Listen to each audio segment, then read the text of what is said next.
Also in the news, NDC is accusing the NPP government of having piled the biggest debt in the history of the country. That and more details. But for now, Marie-Francoise is standing by with some details.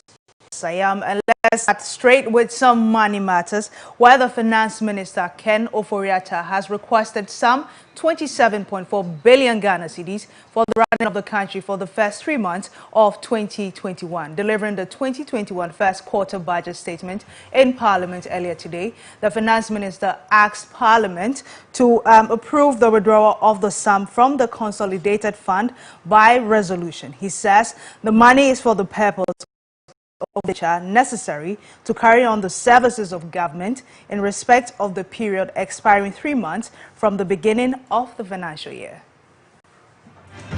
Mr. Speaker, we will require an amount of 27.4 billion to carry on the services of government until the expiration of 3 months from the beginning of the 2021 financial year. The total amount is to cover government such as compensation of employees, ex gratia awards, interest and amortization, transfer to funds, critical programs and goods and services, and CAPEX allocations of MDAs. Mr. Speaker, the programs include work on the Agenda 111 district and regional hospitals, which commenced in 2020 to ensure health facilities are available in all deprived places.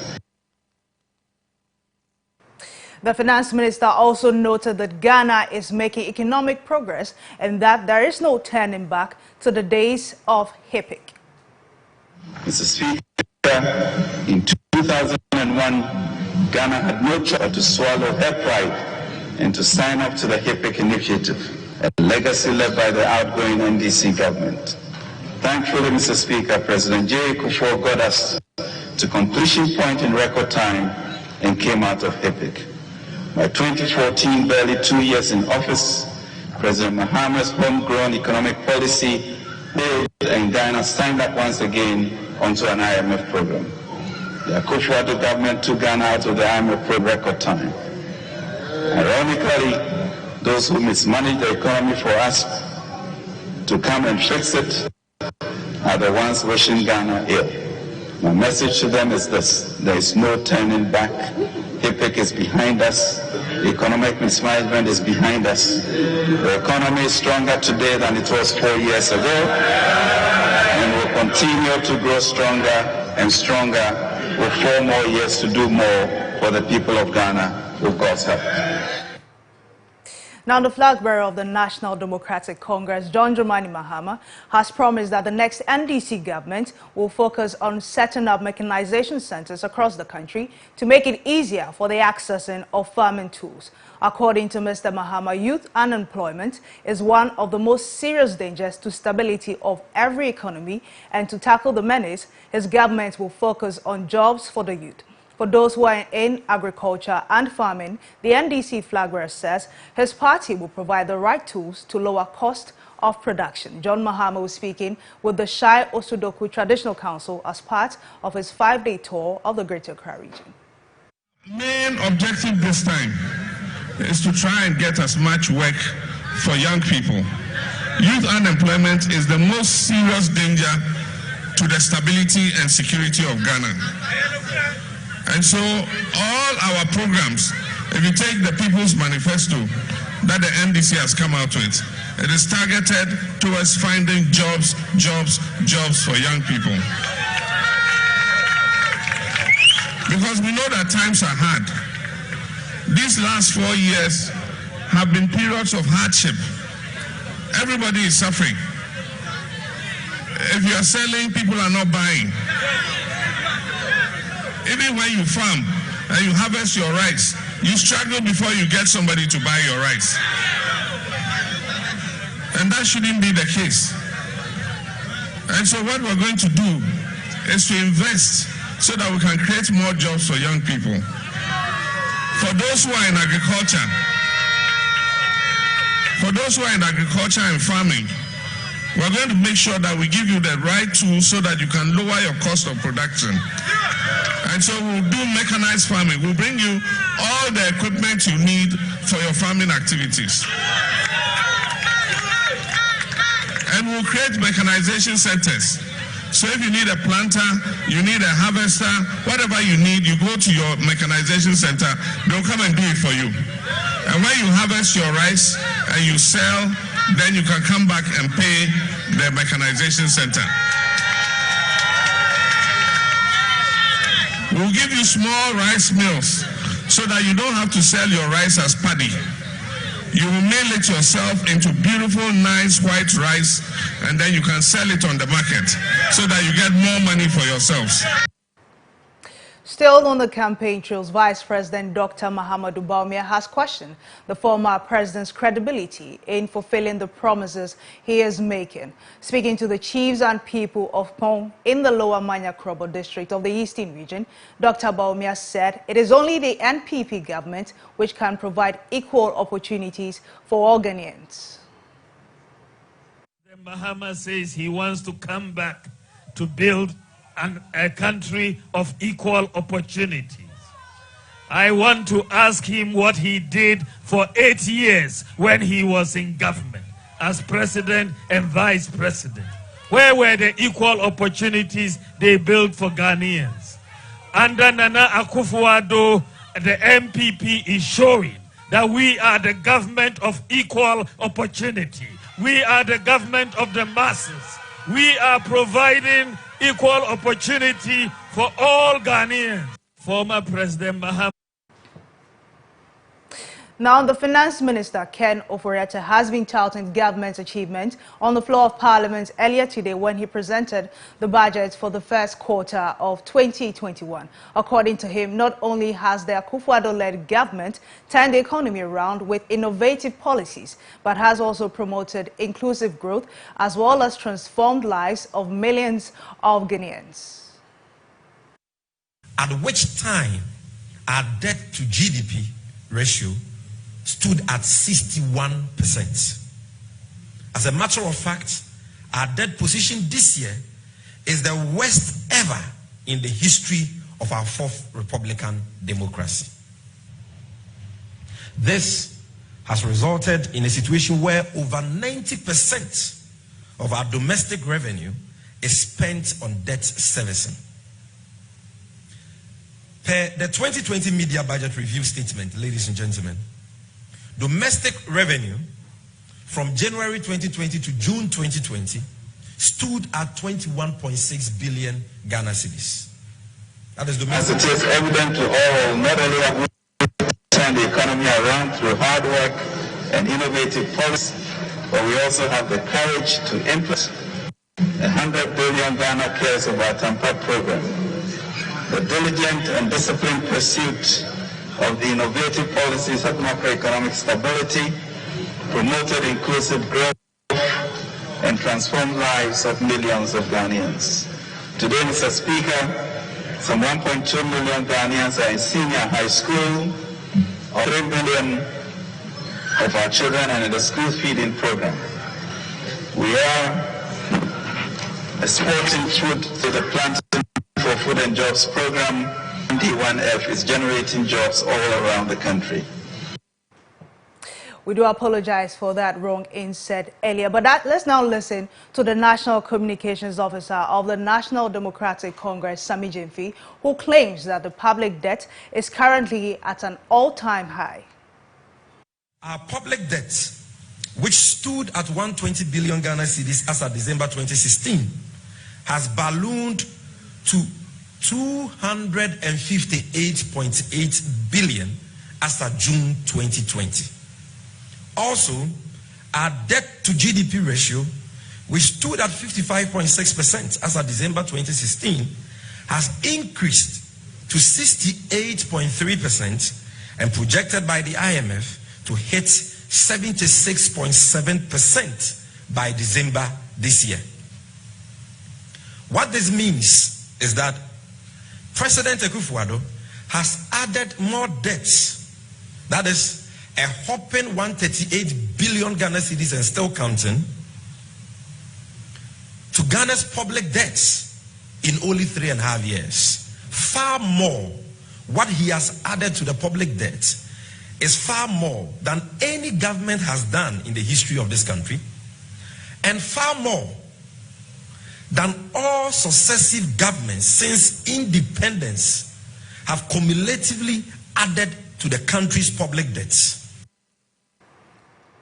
National Communications Officer for the National Democratic Congress, Sami Jemfi. And now Godwin Nambo is on standby with analysis of the day's big stories. Over to you, Godwin. Right, Mary, thank you very much. When we return from the break, we'll be going straight into our stories for tonight. Also, business, showbiz, and sports is on standby. Stay with us.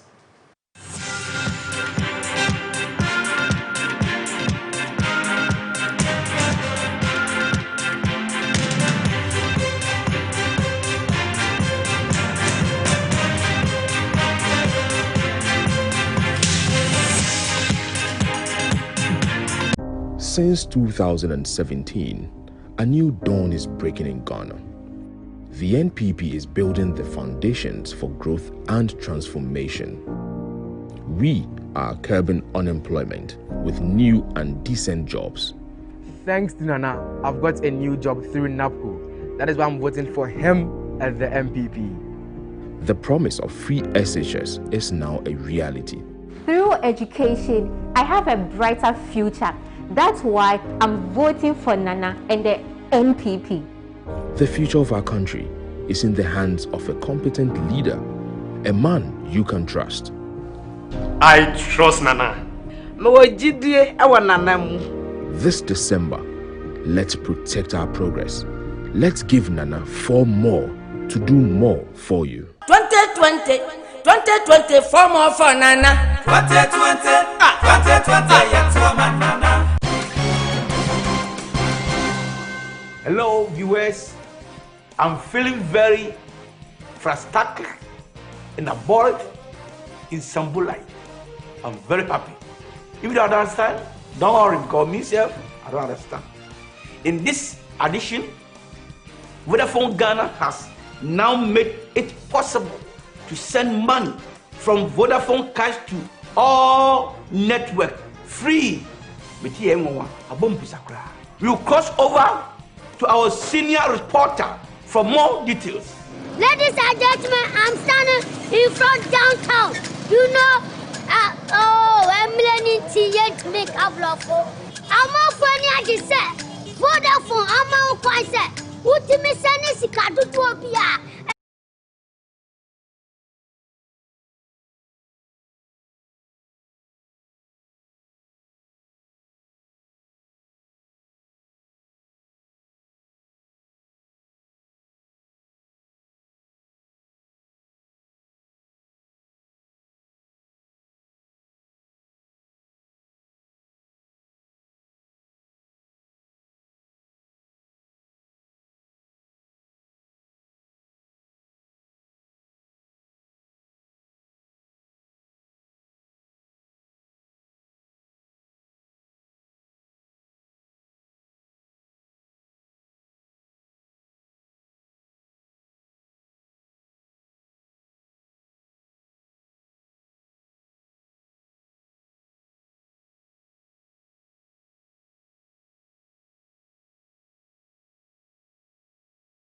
Welcome back to MX24 News, coming to you live from the Silicon Square here at East Legon in Accra. My name is Godwin Nambo. We're going straight into some of our stories for tonight. And in accordance with Article 80 of the 1992 Constitution, the Finance Minister, Ken Ofori-Atta, today was in Parliament to deliver the fiscal budget statement for the first quarter of 2021 in Parliament. The less than 30-minute speech was mainly to request Parliament's approval of 27,434,180,520 Ghana cedis for 2021 expenditure in advance for appropriation. Now, adorning his usual white kaftan, the minister also outlined some of the achievements chalked by the ruling New Patriotic Party government, including the enrollment of over 1.2 million Ghanaian students in senior high school. He also mentioned the creation of direct and indirect jobs through the One District, One Factory program and the exportation of food under the Planting for Foods and Jobs program. In conclusion, I humbly request this august House to, by a resolution, approve an amount of 24,434,180,520 cedis as expenditure in advance of appropriation to carry on the services of government until the expiration of 3 months from the beginning of the 2021 financial year. We also request approval for the issuance of sovereign bonds of US $3 billion with the option to increase it to $5 billion should market conditions prove favorable. Mr. Speaker, I so move and I accordingly present the papers to the House.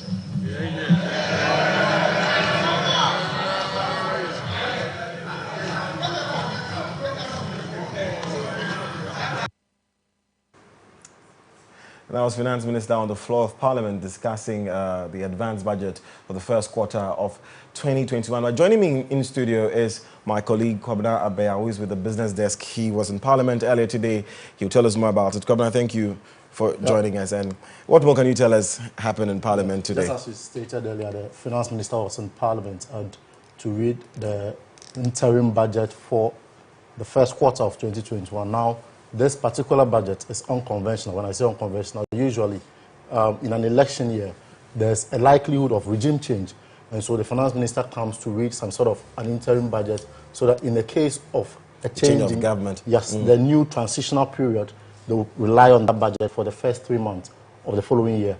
And so that is basically what he came to Parliament to present. And with this particular budget, there are not major fiscal policy changes. These are just some short-term measures to cushion the economy in the first 3 months of the preceding year. Right, because when I listened to some of the comments from some members of Parliament, they didn't have enough expectation. They weren't expecting the minister to come and talk about, you know, some fiscal policies and changes that he was bringing about. So I guess the reaction, as we saw in Parliament, was, you know, normal. Haruna Iddrisu was speaking earlier on the floor of Parliament, and he was also, you could tell that he didn't disagree much with Haruna. There is key concerns about the rising public debt stock. Okay, so this is a government that came on the back of Ghana Beyond Aid, but it looks like the COVID-19 pandemic has really thrown the global economy into disarray. So virtually everybody is borrowing.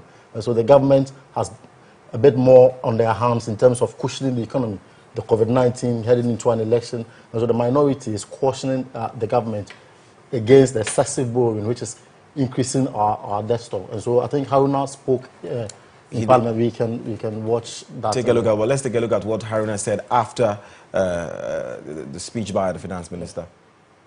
From the Minister for Finance, conspicuously lost in his presentation is a report on the performance of the Ghanaian economy to give us the real state of the economy, including performance for the first quarter, second quarter, and third quarter. We needed to have an appreciation of how has revenue fared with COVID and how will revenue fare tomorrow without COVID or with COVID. How has growth fared with COVID and how will growth fare? You notice that he avoided even sharing with the Ghanaian people what the true state of the economy is. We needed to have an understanding of the state of the economy. Then we know what Excellency John Dramani Mahama will inherit. It will be a fractured, fragile economy dependent on debt and borrowing. He himself hinted that he will be borrowing through a sovereign bond 3 to 5 billion. It is only this Minister of Finance who celebrates borrowing as if that can generate growth and prosperity. You know that the IMF has dedicated Ghana, our debt to GDP by the IMF latest report is 74.6%. 74.6%. And even into 2021, they project that it will only fall to 74%. That means we're a debt risk distressed country. We'll pay more on interest in servicing debt. Borrowing cannot improve quality of life of Ghanaian, and borrowing cannot be the source of prosperity for the Ghanaian. You notice that his own people didn't cheer him. All is not well. All is not well at all. That Agombe said that when you chase a tortoise into a yam mouse and you cannot catch it, that is your shame. There are now a tortoise in a yam mouse who pick them easily, and the Excellency John Dramani Mahama will win 2021. Read Article 180 of the Constitution very well. It's comprehensive.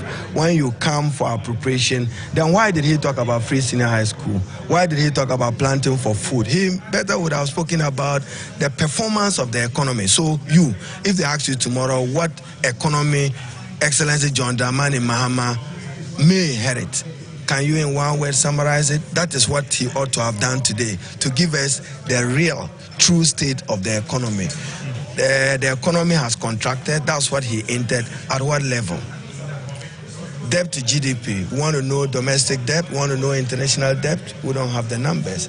And then he sought to just hide behind 2019 numbers, and then the reckless, irresponsible expenditure they are making in the name of COVID and giving money to parliamentary candidates. Who are they?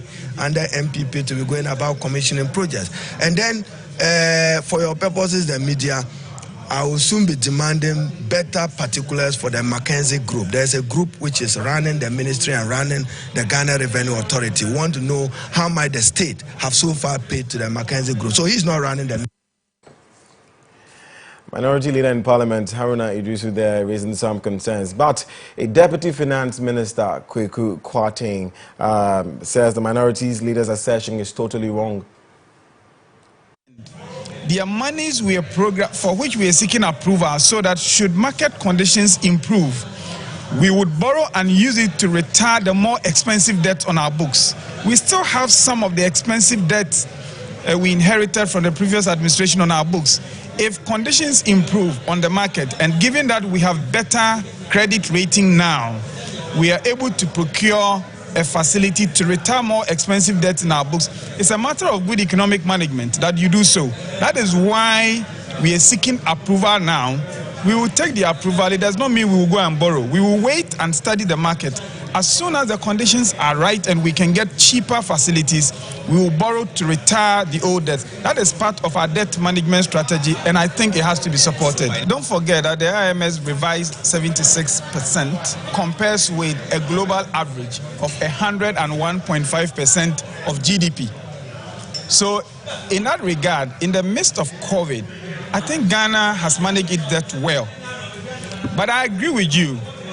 We should strive to borrow less and less and rely more on domestic revenue as a way of managing our economy.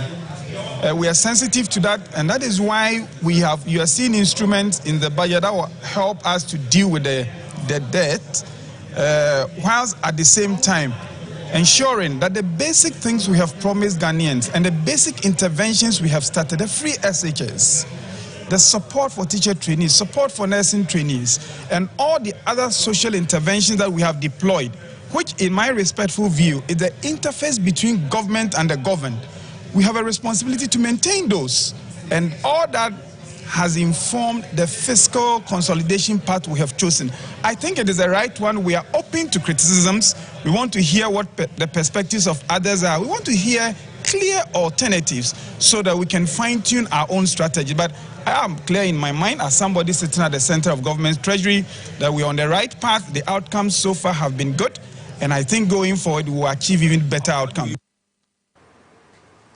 Kweku Kwarteng speaking there. Now joining me on the phone is Kweku Ricketts-Hagen, who is member of Parliament's Finance Committee, and also Daniel Ochim Abuaji, who is government's spokesperson on finance. Good evening, gentlemen, and welcome to MX24 News. Good evening. Now, let me start with you, Daniel Ochim Abuaji. Sir, minorities raising concerns about the increase in borrowing by government. How do you feel about this? Well, let me say good evening to your listeners and, of course, to my senior honorable. And to say that the minority concern about debt level is probably what they think it is. I have a different opinion as to whatever they want to express about it, because of the plans we are putting in place to ensure that we are able to mobilize or maximize revenue in the years ahead if you get opportunity, and so there's no problem. What I have challenged with is when they begin to call the fact that Ghana is a big one. We know that that is not the case.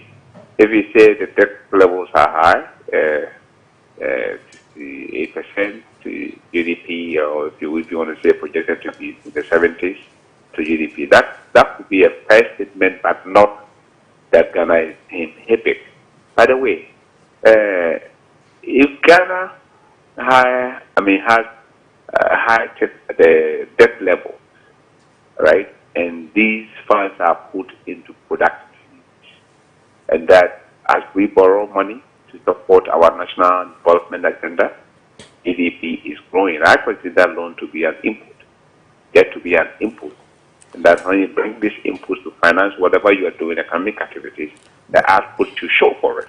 But Mr. Abuaji, but you did say in your 2016 manifesto, the NPP 2016 manifesto, that you are going to reduce borrowing. And so to come back and say that, you know, we are borrowing to do all these developmental projects is like going back on what you said. No, the challenge under NDC, borrowing in itself, is not that. And as competent as we are, we know that. But the challenge under NDC was that as they borrowed and keep on borrowing more, the GDP growth rate, which is the output, was declining.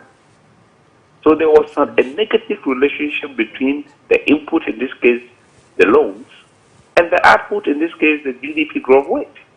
It was totally declining. And that is insane to me. I mean, with all due respect.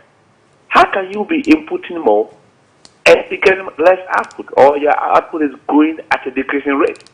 From GDP of about 9.1% going to 3.4%. You should be concerned. And that was because of the reckless management of the economy. You were under IMF program, banks were collapsing, the country was going through macroeconomic instability, borrowing rates for businesses were very high in the 30s, 35%. You have so could even generate power to support your businesses. Unemployment on also the high, to the extent that we could not even believe or had trust in our own homegrown policies, that the policies lack policy credibility. They had to go to IMF to get credibility to support what we're doing. So these were the issues. Economy that was growing at a declining rate. And that was the problem.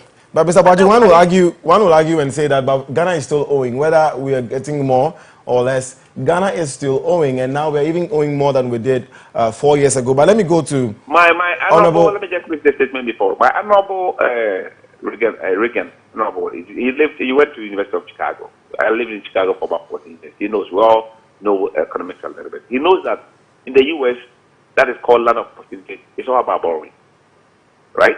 It's all about borrowing.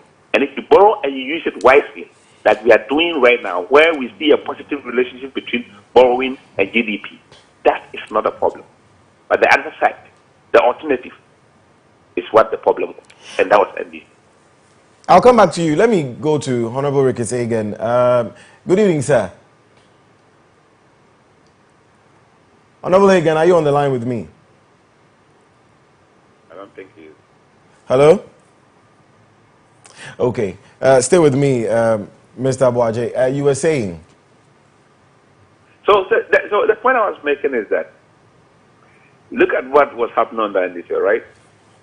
The country debt over a period of 8 years grew from 9.5 billion Ghana cedis to about 122 billion.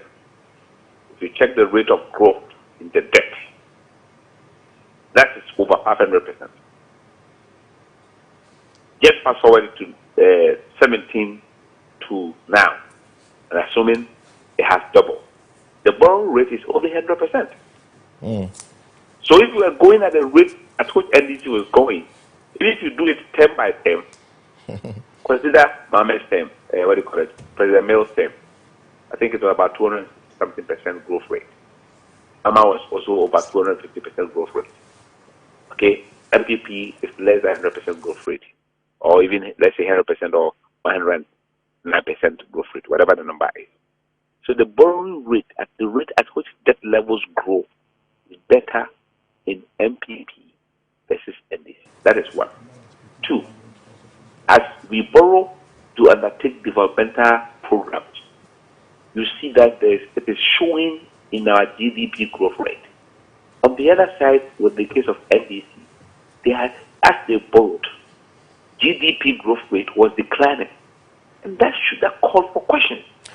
What are they using the money for? Where is the output? To what end?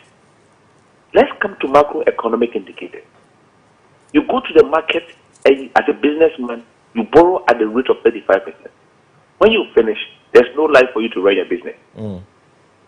So eventually, you are unable to pay back your loans.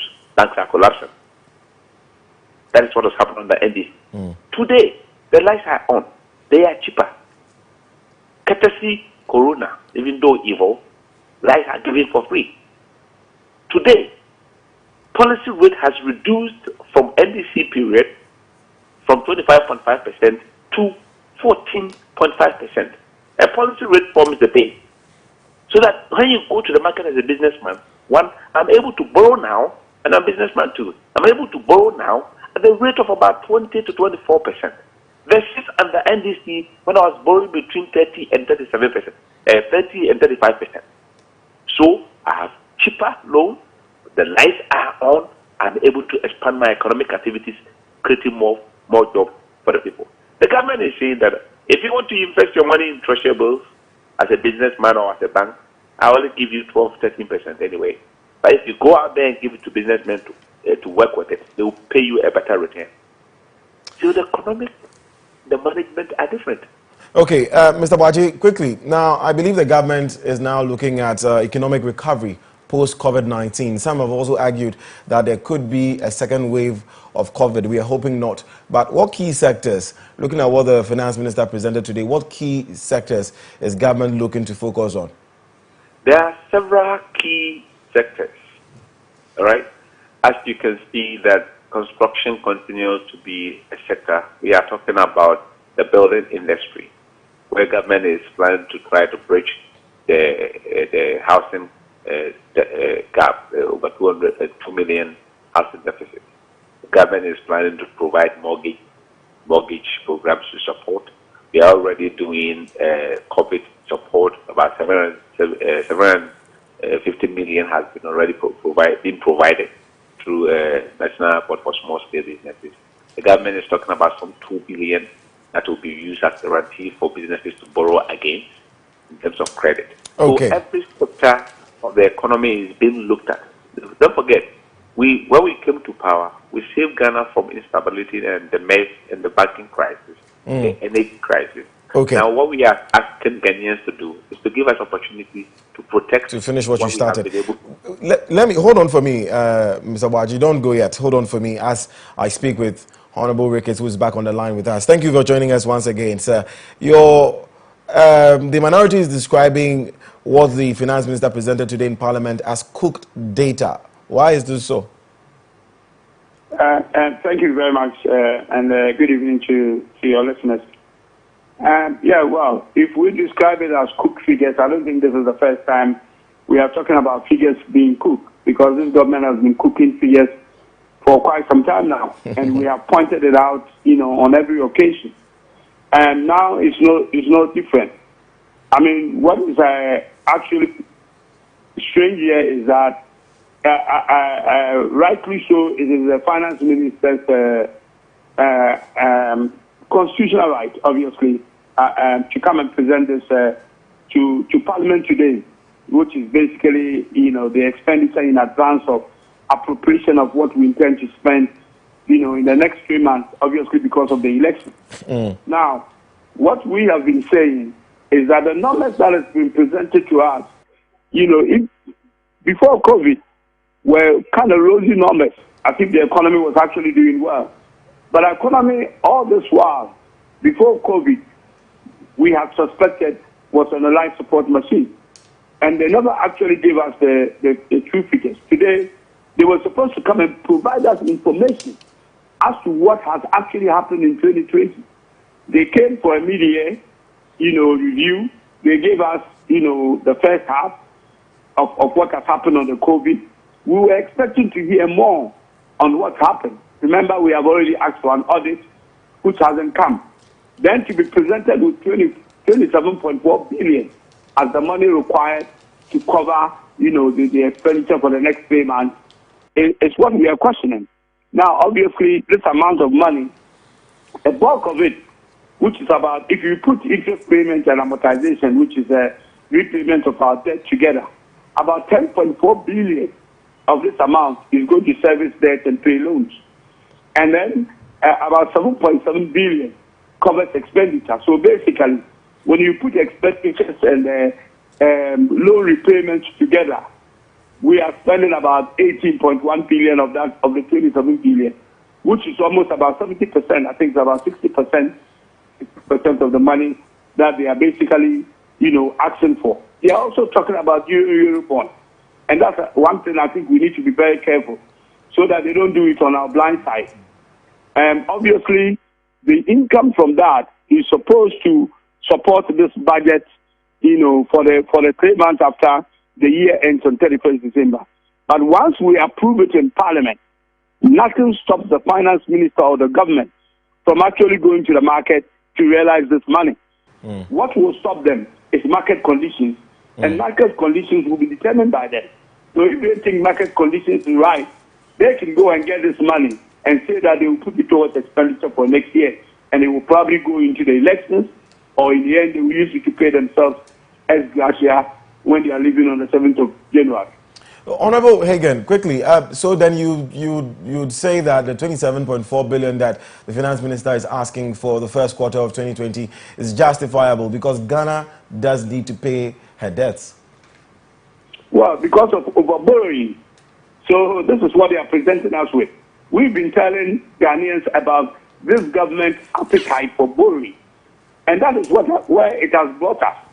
So if the economy was that great, and if they were doing that great until COVID, I do understand that obviously COVID coming in has got some economic, has brought some economic crisis. But even when you look at the economic crisis that the pandemic has brought us here in Ghana, you cannot say it's as severe as it has happened in other places where 200,000 people have died and all that. And they have collected every money under the sun on COVID. If you remember, they got money from IMF, they got money from the World Bank, they got money from anyone who was offering money. Even in our own stabilization fund, they had to change the laws so they could clean out about 200 to 300 million. They set up a private sector for fundraising, headed by the former Chief Justice. All these monies they collected, nobody knows what they've done with it. Right. They couldn't survive 2 weeks of feeding on the COVID. And today they are asking for 27 million to pay for these loans that they have contracted. Honorable Hagan, I'll ask you, including Eurobond, which they are thinking of going for another 3 billion soon. Honorable Hagan, I'll ask you and Mr. Abuaji at the same time. Is it possible? This genuinely, can any of these governments go without borrowing? Can the NDC run this country without borrowing? Can the NPP run this government without borrowing? But let me go to Mr. Abuaji, who is in government. He's the incumbent. So let me ask him. And your government has been touting the Ghana Beyond Aid agenda. So and we have more debts now. So what is the way forward? How are we going to solve this? Well, Ghana beyond aid doesn't mean you shouldn't borrow. Ghana beyond aid means that when you borrow responsibly, not recklessly as the NDC did under their watch. You have to be a responsible borrower. And when you borrow, ensure that you put it to productive use so that the money we can pay back. And so, since 1992, we are a country where we always need to finance a deficit, which means you've not had a surplus budget, you've not had a balanced budget, we always need to borrow to supplement because of our low revenue. So, and it's just like you basically have to borrow to expand the economy. The borrowing in itself is not bad, except if you give it to NDC and they use it to have an invest relationship with output. But if you borrow and you invest it properly, and the cash flow coming from those investments are paying back, you shouldn't be worried, especially when you're able to borrow for a longer period. No, and Ghana is the only country, as we speak now, under Akufo-Addo in Africa that has gotten a bond out there in the international market in Africa for about Very well, years. very well, Mr. Baji. So Very that well, the Mr. pressure on Baji. repayment is lower. Right. They're able to use the money turns around and repay back. As for the things you're saying that MPP is cooking figures, we are not accounting for COVID funds and all, they know what to do. Well, in this Go case, through the parliamentary procedure. Mr. Baji, then in this case, well, I guess it's a game of who's borrowing less. I guess this. No, no, the borrowing itself. No, let's not get the borrowing argument to be a problem. Borrowing in itself is not evil. Right. I told you that my friend and I both live in Chicago, and in the U.S., when we say America is land of opportunities, it means that as long as you borrow people's money and you pay for it, you always have funds available for you to do whatever you want to do. And trust me, even in financial management, companies that use borrowed money are more profitable than those that use their own money. Absolutely. Yes, well understood. Well, Mr. Baji, thank you very much for joining us. We'll certainly talk to you again at the right time. And thank you also, Honorable Ricketts Hagan. Now, Honorable Ricketts Hagan is Member of Parliament's Finance Committee, and Daniel Ochimabwaji is Government Spokesperson on Finance. But in the studio, I still have Kwabena with the Business Desk, who is sharing with me his thoughts on the Finance Minister's delivery today in Parliament. And Kwabena, if you could quickly take us through, what government intends to do with the 27 point, let's round it up. I think it's 27.5 billion. This 27.4 that we are saying, maybe you could run us through what's exactly they're using it for. The first quarter of 2021, as requested by the Finance Minister, 27 billion. And we'll be looking at the breakdown, compensation of employees who take about 7.7 billion. The use of goods and services also. Of employees, is that those who are owned by, who are these people? It looks at wage bill, servicing, salaries and all that. Right. And also other payments within the public sector. Okay. So that is about 7.7 billion. Government will also be paying interest. So we are paying about 7 billion of interest from that interest on loans we borrow. Exactly. So we're taking that amount and then going to pay an interest of 7 billion.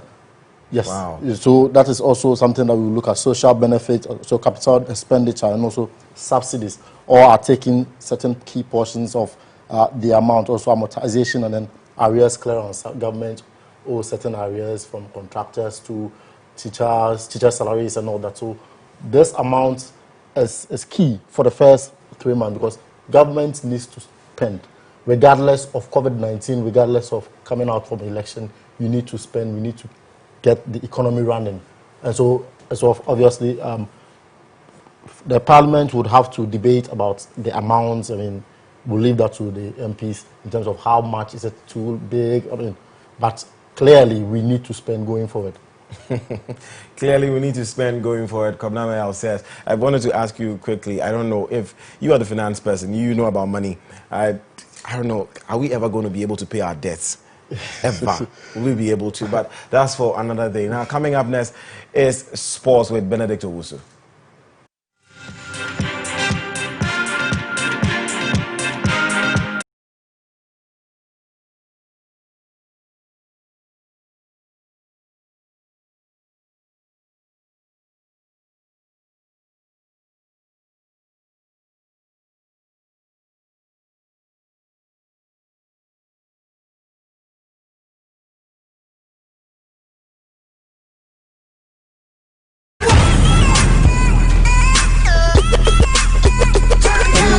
Angelina, you be cool in my temperature. If you call, Say cheese, take a picture. Shaka post, magazine, take a picture. Why the party there today? Hey mama, hey I have a same.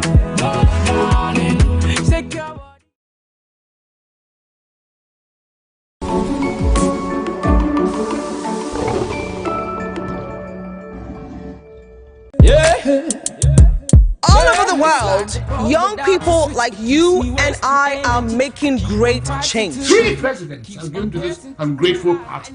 Bakassi here wants power, but he doesn't want to get his hands dirty. Your campaign has been saddled with a lot of issues, and it won't survive another scandal. Is there something I should know? I want Nana gone. He's only doing something we're all afraid to do. Nanaba, so what kind of lessons are we putting out there for our youngsters? Most of us don't even know what we want until it hits us in the face. Every single time he comes around, she just turns into this emotional, wishy-washy, love-struck thing. That is exactly what she needs. You're president for 8 years. You make me president for another 8. You rule for 16 years. You continue.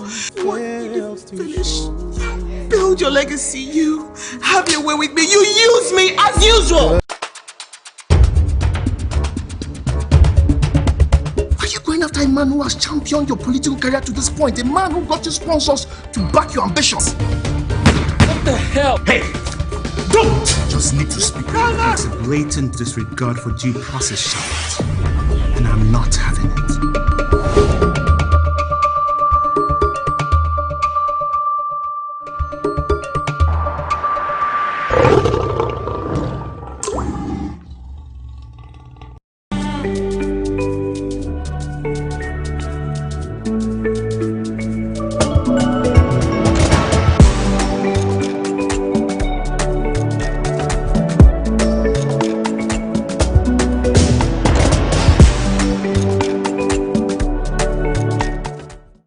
No, this is not business as usual. This is a different kind of business. From the global stock market, to our central bank, to insights on insurance and investment, Spotlight is a show for you. Here, we look beyond the numbers. On Spotlight, we'll tell you the complexity behind the figures. On Spotlight, we examine hardcore financial issues. Join me, Philip Nanfuri, on MX24, together with policymakers and experts as we talk business.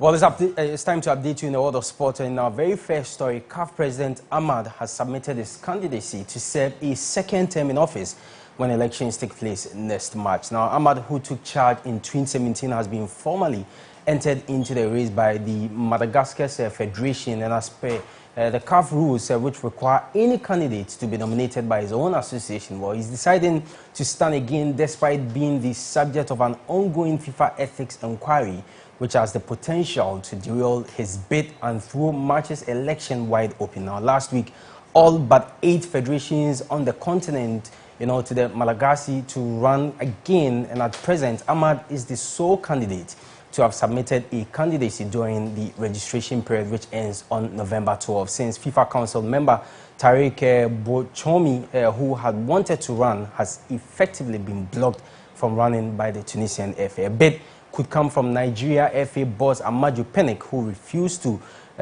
call off the race when speaking to the BBC last month. And here on the local scene, former Ghana player Augusta Info says he's looking forward to the start of the new Ghana Premier League season. Now, the new season gets underway on the weekend of 13th to 16th next month. Ahimful, just as many others, can't wait for the start of the new season. My young ones will start at least their career again because of the COVID. I'm excited about that. But in terms of our teams, partaking in the continental competitions really don't know if they are ready. I don't think so, because they've lost almost all their players. And you are going to Africa. Signing players alone, Benedict, does not make you a good team. I'm excited because my young ones will start at least. So that was Augustine for former Ghana player. We still stay with some issues regarding footballers, and Black Stars goalkeeper Richard Ofori says he's modeling himself on German goalie Manuel Neuer. Now, Ofori, who recently joined Orlando Pirates from Maritzburg in the South African Premier League, wants to follow the footsteps of the Bayern Munich player.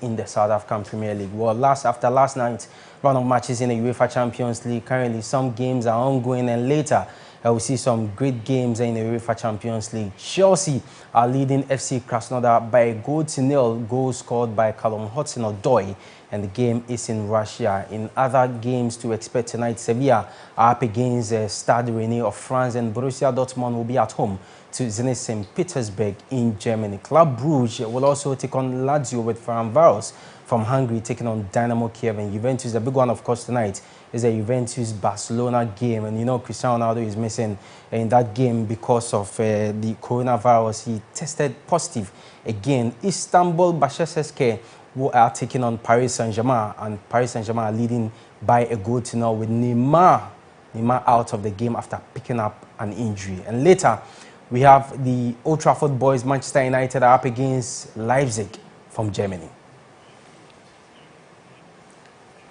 And that's your sports. I'm Benedict Osu. Thanks so much for watching. The news continues with Chichi.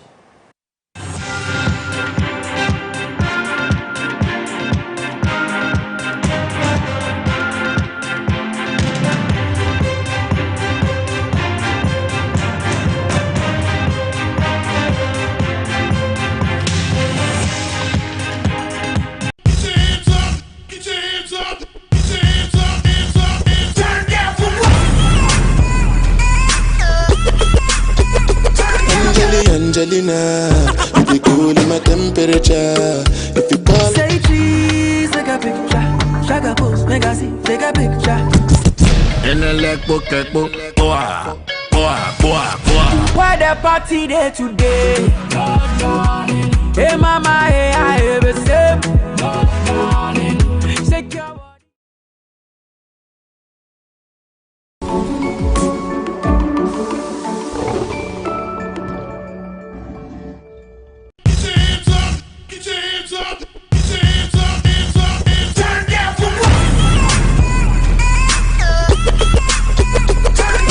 Angelina, you be cool in my temperature.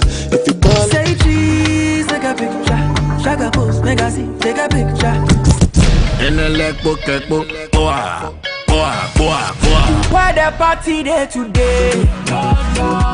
Hey mama, hey I ever say. Shake your body.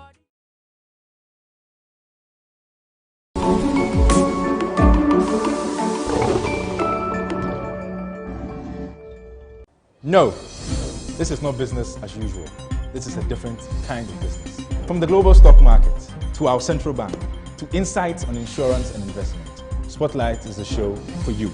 Here, we look beyond the numbers. On Spotlight, we'll tell you the complexity behind the figures. On Spotlight, we examine hardcore financial issues. Join me, Philip Nanfuri, on MX24, together with policymakers and experts as we talk business.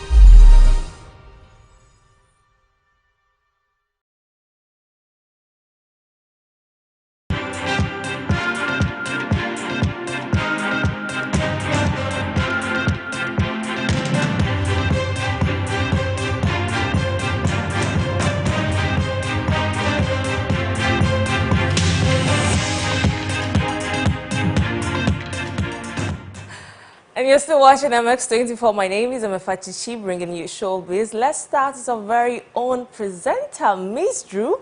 She has won the title of Best TV Presenter at the 2020 Ghana Youth Awards. And here is her appreciation message.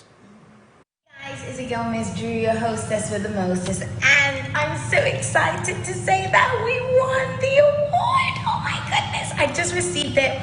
Best TV Presenter 2020 Ghana Youth Entertainment Awards. Thank you to every single person that voted. I want to thank my mom, my dad, my grandmas, but ultimately I want to thank God and you guys. You've been supporting this.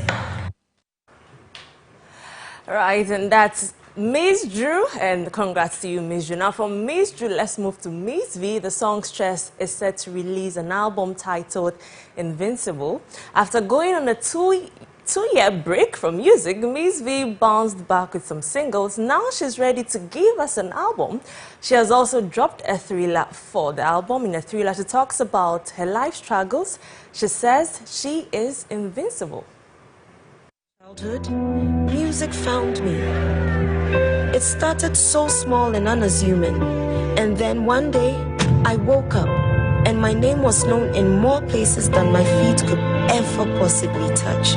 It was such an ironic miracle.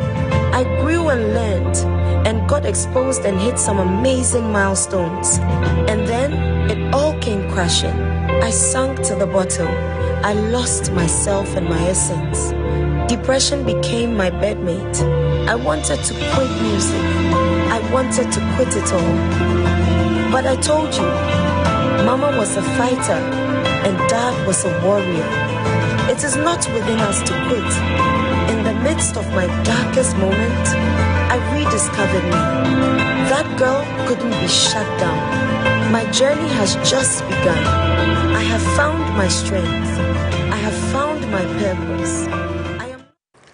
Right, that's Miss V with Invincible. We don't know the exact day the album will be dropped, but on Friday, she's going to drop her first single of the album. It's titled Hallelujah, featuring Medical. Now let's talk about the BET Hip Hop Awards. It was actually lit. Last night was beautiful.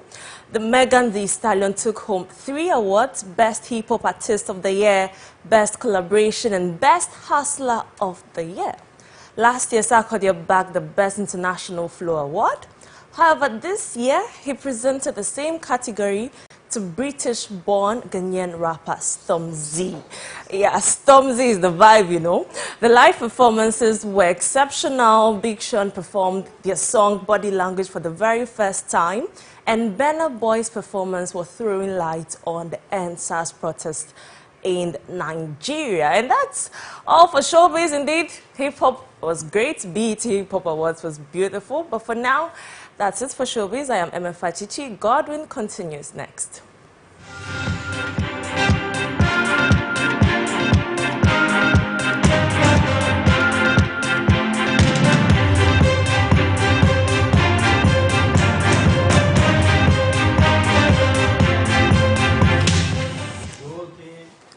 You should have seen excitement in the studio when we heard Sarkodie handed over the award to Stormzy. We're all excited. Ghana is winning. Yeah, Ghana is winning. Yeah. Anyways, Marie, that's just about it. We should call it a day. Right. We're back here tomorrow, same time, 6:30 p.m. MX24 News. Don't miss it. Have a good night.